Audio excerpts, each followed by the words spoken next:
What's going on, guys? It's True here, bringing you another review on WitchWatch. And this episode, I want to say, was not bad. I've seen something similar before, and it's fun. I appreciate it, especially with like seeing the procedure that it is to create a a fan fiction, not a not a doujinshi. We know what that is. But we see that I like this episode. I will say we see that they focus a lot on these two, Yuri and KUKUMI, trying to get their deadline met. They've gotten their roles defined. We see the storyboard is going to be handled by Yuri, while the actual drawing and manga panels is going to be in KUKUMI. And I will say, I'm glad that they work together. I was honestly a bit skeptical about this episode too, because we start off with the Oran Mirage, and I was like, no, please, let it not be another wasted 9 minutes. And it was just the opening, so I'm glad that they didn't go there. But one of the problems that kind of presents itself in this episode is the fact that KUKUMI is actually going to meet up with some other friend that she met online, who I guess you would say is initially was a follower and then became a friend. And we see that Yuri kind of has hesitation, and understandably so. We see where she's coming back from, or coming from this.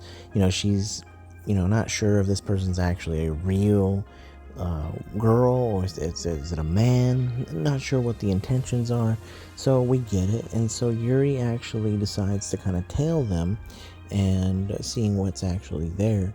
And we kind of find out that this girl that goes by the name of Limelight is actually real. They've actually meet, and she's overall a decent person. And it's nice that Yuri kind of like realizes that it's nice. And these two get along, and they're friends, but at the same time they're also kind of like competing on their own. We actually see that Limelight has her own story that she's working on, but we see these two really having a tough time. In fact, we have an accidental page being missed, and so they actually have to kind of like reroute some things, going to a different publisher, and she works on the pages and gets them out, and perfect, it all works out there. However, when we see that that Yuri is actually going to be busy with schoolwork, that leaves KUKUMI having to go by herself. And luckily though, our main protagonist was just doing nothing. So Nico shows up, she helps out, but she proves to be very helpful. And Mori as well. Mori was obviously tagging along because he is the bodyguard.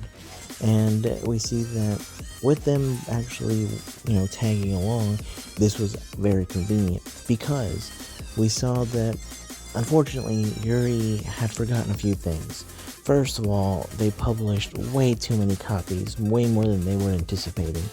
And we see that luckily Nico is there.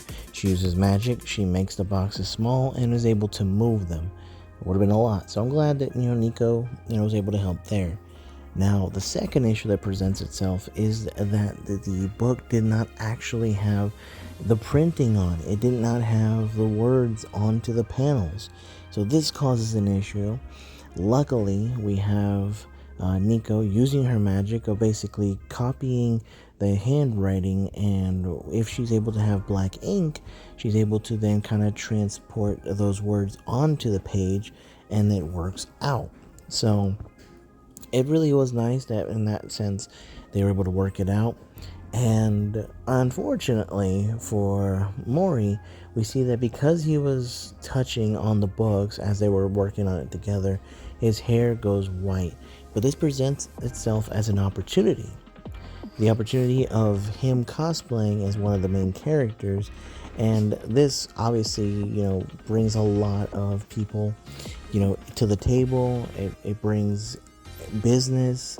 And Yuri actually catches up, and she finds that everyone is like filling up at her table. She actually had a different spot. So things were working out in a great, unexpected way. But after the event and they were able to sell everything, we have the two of them talking and trying to make, peace with everything. Now that we finished this, I'm sorry for the mistakes that happened, but, it's kind of addicting, and so, we could maybe work on the second one. And so we see that they actually do want to do this. And so I like that they actually have a little moment here where, these characters that we don't get to see a bunch of, have a really good storyline. So I'm glad. I'm a little sad, though, because it's like there's one more episode of WitchWatch and it's going to end. And it's been a heck of a ride.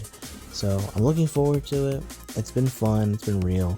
But without further ado, guys, that is it. Thank you so much. Make sure to like, comment, subscribe. It helps out tremendously. I really do appreciate the support, guys. Just make sure to subscribe, and I'll catch you all later.